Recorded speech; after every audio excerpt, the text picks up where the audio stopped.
This is my part one video post responding to the distinctions in the meaning of goodness.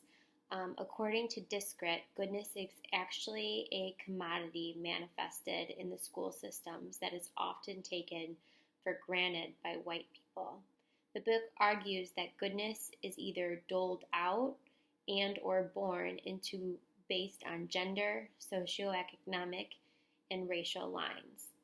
In this system, whiteness is synonymous with normalcy and commodified and conferred along the white school institution's predetermined criteria. The way the book describes it is very theoretical to start, but once some concrete examples were given, the distinctions within the concept of goodness are more easy to understand.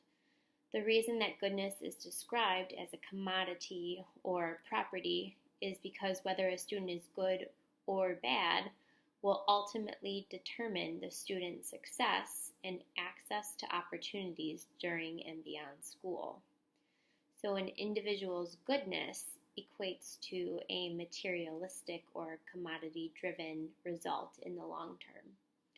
Another aspect of Discrit's definition of goodness is that in the United States, education is racialized to reinforce the goodness of whiteness. What I took that to mean was that institutions created by white cultural expectations have promoted a climate where non-white cultural expressions are deemed to be bad. Examples given in the book include raising your hand before you speak and sitting quietly in your chair until told otherwise.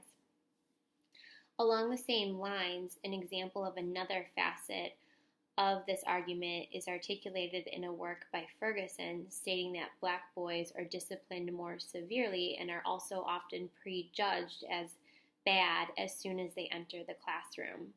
Seeing how someone's race can determine their goodness before they even have a chance to act displays the inequality during and after school with the student's ability to access equal opportunities. Another distinction to be made when describing the meaning of goodness is that, according to the author, goodness actually supersedes smartness in terms of the individual's access to opportunities, privileges, and acceptance. This is because a smart student, when perceived bad, behavior will be swept aside more readily than a non-smart individual with perceived good behavior. A straightforward summation of this concept is that goodness validates and legitimizes smartness.